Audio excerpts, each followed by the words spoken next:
여기 많은 수많은 청중들이 그녀의 목소리에 집중하고 있습니다. 옥스퍼드에서 커뮤니케이션을 전공하며 다큐멘터리 제작의 꿈을 키워온 엘리자베스는 졸업 논문 발표회장에서 한국에 관한 충격적인 이야기를 전했는데요. 한국을 방문한 그녀는 첨단 기술이 선사하는 미래와 따뜻한 인간미가 만들어낸 놀라운 경험 속에서 과거의 깊은 상처와 치유의 기억이 한데 어우러지는 순간을 맞이한 경험을 대중들에게 발표했는데요. 그녀가 스스로를 우월하다고 믿었던 편견은 몇 달간의 경험으로 벽은 눈 깜짝할 사이에 무너져 내렸습니다. 도대체 그녀는 무슨 일을 겪은 걸까요? 저는 한 번도 한국에 갈 거라고 생각해 본 적이 없었어요. 왜 가야 했을까요? 저는 엘리자베스 하딩이고 영국 옥스퍼드 대학교에서 공부하고 있는 학생이었어요. 커뮤니케이션을 전공하면서 언젠가는 다큐멘터리를 만들고 싶다는 꿈을 품고 있었죠. 여기 생활이 너무 좋았어요. 마이너스 오래된 돌로 만든 건물들, 파란 커튼이 달린 저의 작은 아파트, 그리고 제가 대부분의 시간을 보내던 조용한 도서관까지. 매일 아침 저는 똑같은 일상을 반복하고 있었어요. 7시에 일어나서 우유를 조금만 넣은 차 한 잔을 마시며 수업 전에 노트를 복습하곤 했죠. 모든 게 예측 가능한 것이 좋았고 제가 상황을 통제할 수 있는 것이 좋았어요. 제 친구들은 항상 아시아의 것들에 대해 관심이 많았어요. 사라는 한국 팝 음악에 빠져듣고 또 듣고 있었고 제임스는 계속해서 저에게 일본 애니메이션을 보여주고 있었죠. 마이클은 제가 한 번도 들어본 적 없는 중국 앱에 대해 얘기하고 있었고요. 저는 미소 지으며 고개를 끄덕이고 있었지만 속으로는 그들이 왜 그렇게 열광하는지 이해하지 못하고 있었어요. 블랙핑크의 새 노래 들어봤어? 어느 날 점심시간에 사라가 물어보고 있었어요. 아니, 저는 샌드위치를 내려다보며 대답했죠. 사실은 듣고 싶지 않다는 말은 하지 않았어요. 이런 대화를 피하는 진짜 이유를 친구들에게 말하지 않았어요. 12살 때 아침에 일어났더니 엄마가 사라진 일에 대해서도요. 편지도 설명도 없었어요. 그저 빈 옷장과 그 일에 대해 말하지 않으려는 아버지만 남아있었죠. 이런 종류의 아픔은 오래 남아있게 마련이에요. 하지만 오늘은 달랐어요. 리처드슨 교수님이 교실 앞에 서 계셨는데 회색 수염은 깔끔하게 정리되어 있었고 안경은 코끝으로 미끄러져 내려가고 있었어요. 다음 과제는 그가 칠판에 적으면서 말하고 있었어요. 아시아의 디지털 미디어, 특히 한국의 첨단 기술에 대해 연구하는 거예요. 갑자기 배가 긴장으로 조여오는 느낌이었어요. 연필을 더 세게 쥐고 있었더니 종이에 작은 자국이 생기고 있었어요.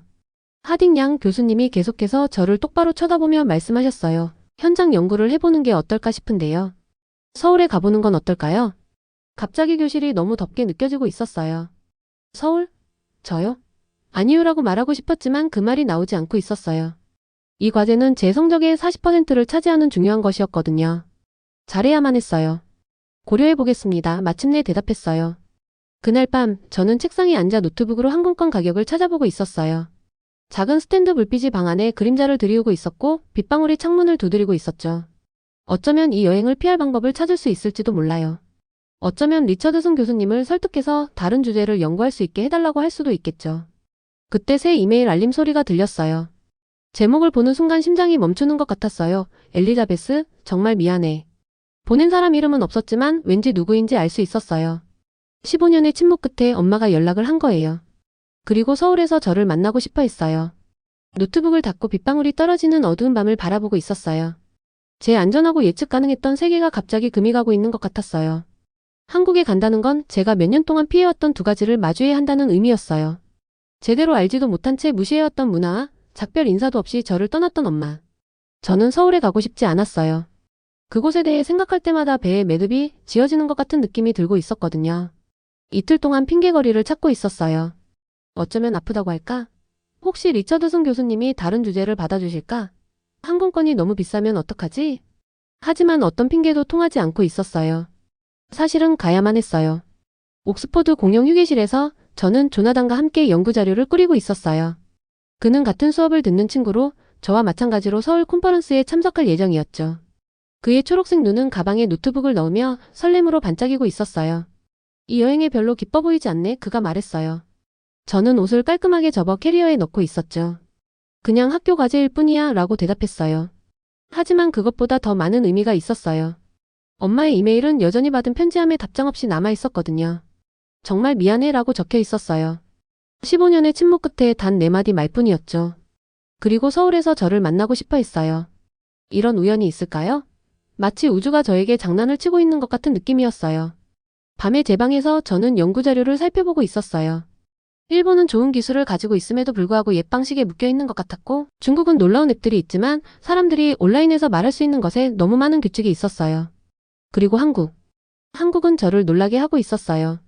세계에서 가장 빠른 인터넷을 가지고 있었고, 그들의 휴대폰은 우리 것보다 더 발전되어 있었어요. 그들의 뉴스는 제가 가능하다고 생각하지 못했던 방식으로 인공지능을 사용하고 있었죠. 이건 제가 알고 있다고 생각했던 것과 맞지 않았어요. 저는 항상 서구 국가들이 기술 면에서 더 뛰어나다고 믿고 있었거든요. 이제는 그렇게 확신하지 못하고 있었어요. 침대에 앉아 엄마의 이메일을 다시 보고 있었어요. 제 손가락이 답장 버튼 위에서 맴돌고 있었죠. 이 모든 세월이 지난 후에 뭐라고 말해야 할까요? 12살 때 한마디 말도 없이 엄마가 사라졌다는 것을 알았을 때처럼 상처가 여전히 생생하게 느껴지고 있었어요. 답장하지 않고 이메일을 닫았어요. 아직은 아니었어요. 비행기 타는 날이 너무 빨리 다가오고 있었어요. 캐리어는 꾸려져 있었고 여권은 주머니에 넣어두었으며 심장은 빠르게 뛰고 있었어요. 조나단은 공항까지 가는 내내 흥분해서 이야기하고 있었지만 저는 거의 듣지 못하고 있었어요. 머릿속에서는 두 얼굴이 보이고 있었어요. 마이너스 어린 시절 기억 속의 엄마 얼굴과 비행기 창문에 비친 저 자신의 얼굴이요. 비행은 길었어요. 마이너스 런던에서 서울까지 11시간이었죠. 잠을 자려고 했지만 잘 수 없었어요. 영화를 보고는 있었지만 실제로는 보지 않고 있었어요. 음식을 조금씩 집어먹고는 있었지만 맛을 느끼지 못하고 있었죠. 비행기가 하강하기 시작했을 때 저는 창밖을 내다보고 있었어요. 아래에는 서울이 펼쳐져 있었어요. 마이너스 모든 방향으로 뻗어있는 거대한 불빛의 바다였죠. 마치 별들이 땅으로 떨어진 것처럼 아름다웠어요. 제가 상상했던 낙후된 곳과는 전혀 달랐어요. 인천국제공항으로 하강을 시작하겠습니다. 기장이 안내하고 있었어요. 현지 시각은 저녁 8시 30분입니다. 현재 기온은 섭씨 18도입니다. 저는 팔걸이를 꽉 쥐고 있었어요. 제 발이 한국 땅에 닿는 순간 모든 것이 바뀔 거예요. 제 편안한 거품은 완전히 터질 거고요. 저는 몇 년 동안 무시해왔던 나라에 있게 될 거예요. 아마도 한마디 말도 없이 저를 떠났던 엄마 얼굴을 마주하게 될지도 모르고요. 이제 돌아갈 수 없었어요. 인천국제공항은 저를 숨이 막힐 정도로 놀라게 했어요. 천장은 제 머리 위로 높이 솟아 있었고 거대한 창문을 통해 햇빛이 쏟아져 들어오고 있었죠. 바닥은 거울처럼 반짝이고 있었어요. 제가 보는 곳마다 놀라운 것들이 있었어요. 사람들이 길을 찾도록 도와주는 로봇들, 손을 흔들면 반응하는 스크린들, 그리고 지나갈 때마다 색이 변하는 예술 전시물들까지. 저는 입을 벌린 채 가만히 서서 바라보고 있었어요. 꽤 인상적이지, 그렇지? 조나단이 미소를 지으며 말했어요. 저는 재빨리 입을 다물고 감명받지 않은 척했어요. 그냥 공항일 뿐이야 라고 말했죠. 하지만 속으로는 충격을 받고 있었어요. 이건 제가 예상했던 것과는 전혀 달랐거든요. 저희는 지하철을 타고 호텔로 향했어요. 기차는 깨끗했고 뉴스와 날씨를 보여주는 스크린이 있었죠. 한 노인분이 가방을 들고 힘들어하고 계셨는데 바로 3명이 뛰어나와 자리를 양보하고 있었어요. 아무도 밀치거나 떠미는 사람이 없었고 모두가 친절해 보였어요. 호텔에서는 모든 것이 버튼 하나로 작동하고 있었어요. 불빛, 온도, 심지어 커튼까지도 침대 옆에 있는 작은 태블릿으로 조절할 수 있었죠. 창문에서 바라보니 제 눈이 닿는 곳보다 더 멀리 뻗어있는 도시가 보였어요. 구름에 닿을 듯한 건물들과 그 사이사이에 펼쳐진 녹색 공원들이 가득했죠. 다음날 아침 저희는 콘퍼런스가 열리는 코엑스 컨벤션 센터로 갔어요. 유리벽과 마치 공중에 떠있는 것 같은 천장을 가진 거대한 건물이었죠. 안에서는 세계 각국에서 온 수백 명의 사람들이 미디어와 기술에 대해 이야기하기 위해 모이고 있었어요. 오전 휴식 시간에 저는 지은한이라는 한국 기자를 만났어요. 그녀는 단정한 회색 정장을 입고 있었고 눈까지 번지는 따뜻한 미소를 짓고 있었죠. 완벽한 영어를 구사하고 있었는데 이 또한 저에게는 놀라움이었어요. 제가 연구 프로젝트에 대해 이야기하자 그녀는 주의 깊게 듣고 있었어요. 그리고 나서 제가 예상하지 못했던 이야기를 해주었죠. 우리의 기술은 단지 빠르거나 새로운 것만이 아니에요. 그녀가 설명했어요. 사람들을 연결하는 것에 관한 거예요. 우리는 정이라는 개념을 가지고 있어요. 이건 사람들 사이의 깊고 따뜻한 연결을 의미하죠. 우리의 가장 진보된 시스템들조차도 이 정을 염두에 두고 설계되고 있어요. 저는 이전에 이런 방식으로 기술을 생각해 본 적이 없었어요. 제 머릿속에서는 기술과 인간적 연결이 반대되는 개념이었거든요. 하지만 여기서는 그것들이 함께 어우러지고 있는 것 같았어요. 하루 종일 저는 지은이 말한 것을 정확히 보여주는 발표들을 지켜보고 있었어요. 재난 시 지역사회가 연결을 유지할 수 있도록 돕는 인공지능 시스템, 일반 시민들이 중요한 이야기를 공유할 수 있는 뉴스 플랫폼, 다른 사람의 고통을 이해하는 데 도움을 주는 가상현실 프로그램들을 봤어요. 각각의 경우에서 기술은 차갑거나 멀게 느껴지지 않았어요. 따뜻하고 인간적이었죠. 그날 밤 호텔방으로 돌아와서 저는 침대 위에 제 노트들을 펼쳐놓고 있었어요. 제가 보고 있는 모든 것이 한국의 기술과 문화에 대한 제 믿음과 반대되는 것들이었어요. 단지 진보적인 것이 아니라 제가 가능하다고 생각하지 못했던 방식으로 사려 깊었어요. 제 휴대폰에서 새 이메일 알림이 울렸어요. 다시 엄마로부터 온 거였죠. 내가 이제 서울에 와 있다는 걸 알고 있어. 그녀가 적었어요. 나를 보고 싶지 않다면 이해할게. 하지만 만나고 싶다면 내일 정오에 여의도 공원의 나비정원에 있을게. 저는 휴대폰을 내려놓고 창가로 걸어갔어요.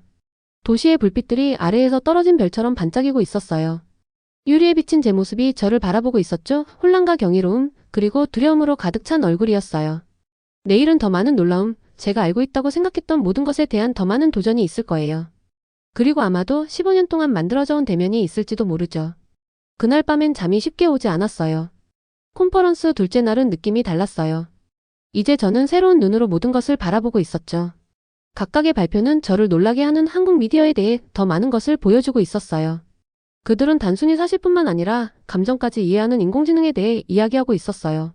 할아버지, 할머니가 손자녀들과 연결될 수 있도록 도와주는 모바일 앱도 선보이고 있었죠. 공포를 일으키는 대신 지역사회를 하나로 모으는 비상 시스템도 시연하고 있었고요. 오전 커피타임에 지은이 혼자 서 있는 저를 발견했어요.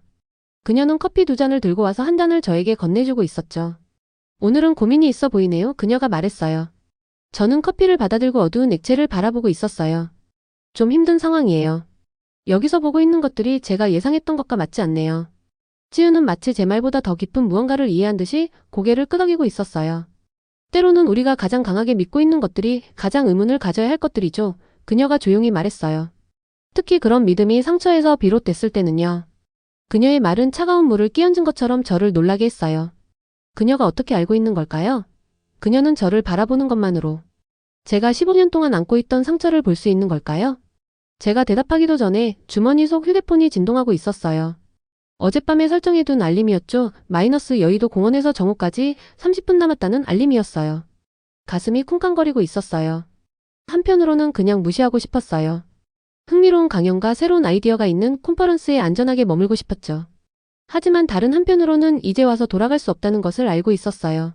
어디 좀 가봐야 할 곳이 있어요. 저는 지은에게 말했어요. 그녀는 부드럽게 제 팔을 잡았어요. 기억하세요. 이해하는 것이 용서를 기다릴 필요는 없어요. 여의도 공원까지 택시 타고 가는데 20분이 걸렸어요. 시간이 갈수록 배 속의 나비들이 점점 더 커지는 느낌이었죠. 공원은 아름다웠어요. 넓은 녹지 공간과 나무가 줄지어 있는 산책로가 있었죠. 나비 정원은 중앙에 자리 잡고 있었어요. 마이너스 식물과 색색의 꽃으로 가득 찬 유리돔이었죠. 안에 들어서자 공기가 따뜻하고 습했어요. 모든 색깔의 나비들이 살아있는 색종이 조각처럼 제 주변을 떠다니고 있었어요. 빨강, 파랑, 노랑, 주황색 마이너스 그들은 세상 걱정 없이 공중에서 춤을 추고 있었죠. 나비들의 날개는 유리 지붕을 통해 들어오는 햇빛을 받아 제가 보는 곳마다 작은 무지개를 만들어내고 있었어요. 그리고 그때 그녀를 보았어요. 그녀는 작은 연못 근처 나무 벤치에 앉아 있었어요. 이제 머리카락에는 회색 줄무늬가 있었고 15년 전에는 없었던 주름이 얼굴에 새겨져 있었죠. 하지만 어디서든 알아볼 수 있었어요. 제 어머니였어요. 정원 너머로 우리의 눈이 마주쳤고 갑자기 저는 다시 12살이 되어 아침에 일어나 그녀가 사라진 것을 발견한 그 순간으로 돌아간 것 같았어요. 모든 상처, 모든 혼란, 울면서 잠들었던 모든 밤들 마이너스 그 모든 것이 한꺼번에 밀려오고 있었어요. 그녀는 천천히 일어섰고 모든 움직임에 불확실함이 묻어 있었어요. 엘리자베스, 그녀가 말했어요. 제가 기억하는 그대로의 목소리였죠. 한 가지 질문이 내 안에서 타오르며 다른 모든 것들을 밀어내고 있었어요. 왜요? 그 한마디가 우리 사이에 무겁게 걸려 있었어요. 15년의 침묵을 담고 있었죠. 왜 아무 말도 없이 떠났어요? 왜 한국에 왔어요? 왜 지금 연락한 거예요? 그녀는 벤치 옆자리를 가리켰어요. 저는 망설이다가 먼 쪽 끝에 앉았어요. 우리 사이에 거리를 두면서요. 나비들이 우리 주변을 날아다니는 동안 그녀는 자신의 이야기를 시작했어요. 그녀는 제가 어려서 알아차리지 못했던 아버지의 잔인한 말과 통제하는 방식에 대해 이야기하고 있었어요. 저를 데려가려고 계획했지만 법적 위협에 직면했다고 설명했죠. 서울에서 영어를 가르치는 일을 찾고 그녀를 환영해준 친절한 커뮤니티 때문에 머물게 되었다고 말하고 있었어요. 3년 동안 매주 너에게 편지를 썼어. 그녀는 눈물을 흘리며 말했어요. 아버지가 편지를 숨긴 게 틀림없어. 전화했을 때도 그는 전화를 끊었지. 결국 모든 싸움 없이 내가 더 잘 지낼 거라고 스스로에게 말했어. 저는 그녀의 말을 이해하려고 노력하며 뻣뻣하게 앉아 있었어요. 머릿속으로는 이해가 됐지만 마음은 여전히 아프고 있었죠. 저는 그저 아이였어요. 저는 속삭였어요. 엄마가 더 이상 저를 원하지 않는다고 생각했어요. 그건 내 인생에서 가장 큰 실수였어. 그녀가 간단히 말했어요. 너와의 연결을 유지하기 위해 더 열심히 싸우지 않은 거. 내가 용서할 수 없다고 해도 이해해. 파란 나비 한 마리가 우리 사이 벤치에 내려앉았어요. 그 날개가 마치 숨을 쉬는 것처럼 천천히 열렸다 닫혔다 하고 있었죠. 그 조용한 순간 저는 중요한 무언가를 깨달았어요.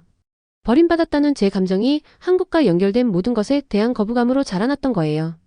저는 감정적인 상처 주위에 판단의 벽을 쌓았던 거죠. 아직 용서할 수 있을지 모르겠어요. 저는 솔직하게 말했어요. 하지만 더 잘 이해하고 싶어요. 나비는 다시 날아올라 유리 천장을 향해 올라가고 있었어요. 우리는 그것을 바라보고 있었어요. 혈연으로 연결되고. 세월로 떨어져 있던 두 사람이 아주 넓은 간격을 건너는 첫 번째 작은 발걸음을 내딛고 있었죠. 콘퍼런스 마지막 날은 느낌이 달랐어요. 저는 새로운 눈으로 큰 홀에 들어서고 있었어요. 모든 것이 똑같아 보였어요. 마이너스 밝은 조명, 무대 위의 발표자들, 알록달록한 차트를 보여주는 화면들. 마이너스 하지만 제 안에서는 변화를 느끼고 있었죠. 여전히 세심하게 필기를 하고 있었어요. 여전히 날카로운 질문을 던지고 있었고요. 하지만 이제는 전에 없었던 방식으로 새로운 아이디어에 열려 있었어요. 한국의 기술이 놀랍지만 완벽하지 않다는 것도 보이고 있었어요. 일본과 중국도 제가 원하는 방식과 다르게 일을 처리하더라도 좋은 아이디어를 가지고 있다는 것을 이해하고 있었죠. 조나단은 바로 그 변화를 알아챘어요. 점심시간에 그는 제가 노트북에 글을 쓰는 동안 제 얼굴을 유심히 보고 있었어요. 뭔가 더 가벼워 보여 그가 말했어요. 마치 무거운 배낭을 내려놓은 것처럼. 저는 고개를 들어 미소를 지었어요. 마이너스 우리가 도착한 이후로 짓고 있던 가짜 미소가 아닌 진짜 미소였죠. 어제 중요한 대화를 나눴어. 저는 그에게 말했어요. 잘못된 생각들을 가지고 다녔어. 사실보다는 나의 감정에 관한 생각들이었지. 오후에는 지은이 저희와 함께 마지막 네트워킹 행사에 참여했어요. 전 세계에서 온 사람들이 명함을 교환하며 미래 프로젝트에 대해 신나게 이야기하고 있었죠. 지은은 두 손으로 저에게 명함을 건네주었어요. 한국 문화에서 존경의 표시였죠. 찾고 있던 것을 발견했나요? 그녀가 물었어요. 저는 나비 정원에 대해 생각했어요. 엄마의 눈물에 대해서도요. 마침내 깨진 15년의 침묵에 대해서도 생각하고 있었죠. 모든 답은 아니지만 저는 대답했어요. 질문할 더 나은 질문들을 찾았어요. 그날 저녁 저는 다시 엄마를 만났어요. 이번에는 오래된 궁궐 근처의 작은 식당에서 저녁을 먹고 있었죠. 벽은 아름다운 산과 강 그림으로 장식되어 있었어요. 부드러운 음악이 배경에서 흘러나오고 있었고요. 우리는 낮은 테이블을 사이에 두고 마주 앉아 있었고 양말을 신은 발이 따뜻한 바닥에 닿아 있었어요. 이번에는 대화가 더 쉬웠어요. 눈물도 적고 분노도 적었죠. 그녀는 한국 비즈니스맨들에게 영어를 가르치는 자신의 삶에 대해 이야기하고 있었어요. 저는 옥스퍼드에서의 제 공부에 대해 말했어요. 우리가 읽은 책과 가봤던 장소에 대해 이야기했죠. 우리 사이의 공간은 여전히 넓게 느껴졌지만 전보다는 넓지 않았어요. 마치 우리가 한 번에 작은 나무판 하나씩 다리를 만들고 있는 것 같았어요. 언젠가 서울에 다시 올 거니? 식당 밖에서 작별 인사를 하며 그녀가 물었어요. 밤 공기가 제 얼굴에 시원하게 느껴지고 있었어요. 별들이 높은 빌딩 사이로 반짝이며 들여다보고 있었죠. 일주일 전에는 쉽게 대답할 수 있었을 질문이 이제는 저를 잠시 생각하게 만들고 있었어요. 그럴지도 모르겠어요. 제가 말했어요. 그 말이 얼마나 진실되게 느껴지는지 스스로도 놀라고 있었죠. 긴 귀국 비행 중 조나단이 옆자리에서 자는 동안 저는 보고서를 쓰기 시작했어요. 이제 말들이 쉽게 나오고 있었어요. 마이너스 제가 보고 배운 것에 대한 솔직한 말들이었죠. 저는 한국의 놀라운 성과뿐만 아니라 그들이 개선할 수 있는 영역에 대해서도 쓰고 있었어요. 일본과 중국 미디어의 좋은 아이디어를 완전히 무시하지 않으면서도 실제 한계에 대해 기록했죠. 가장 중요한 것은 저는 인간적 연결에 대해 쓰고 있었어요. 마이너스 지은이 설명했던 정 마이너스 그것이 최고의 기술을 진정으로 도움이 되게 만드는 거였죠. 사람들을 갈라놓는 대신 하나로 모으는 기술. 효율성뿐만 아니라 친절함으로 설계된 시스템들에 대해 썼어요. 옥스퍼드로 돌아왔을 때 모든 것이 달라 보였어요. 오래된 돌 건물들이 어쩐지 더 작아 보이고 있었어요. 제 아파트는 숨는 곳이라기보다는 그냥 방처럼 느껴지고 있었죠. 수업 시간에 리처드슨 교수님은 제가 발표하는 동안 미소를 짓고 계셨어요. 성장했군요. 하딩양 나중에 그가 말씀하셨어요. 첫 번째 제안은 똑똑했지만 차가웠어요. 이 작업은 지성과 이해력이 모두 드러나고 있어요. 그날 밤 저는 두 개의 중요한 이메일을 받았어요. 첫 번째는 엄마에게서 온 것이었고 사진이 첨부되어 있었어요. 그것은 지나가던 관광객이 찍은 나비 정원에서의 우리 모습이었죠. 우리는 껴안지도 완전히 화해하지도 않았지만 서로를 마주보며 대화하고 있었어요. 이건 시작이었죠. 두 번째 이메일은 지은에게서 온 것으로 세계 디지털 혁신에 관한 다큐멘터리에서 그녀의 연구 보조로 일해달라는 제안이었어요.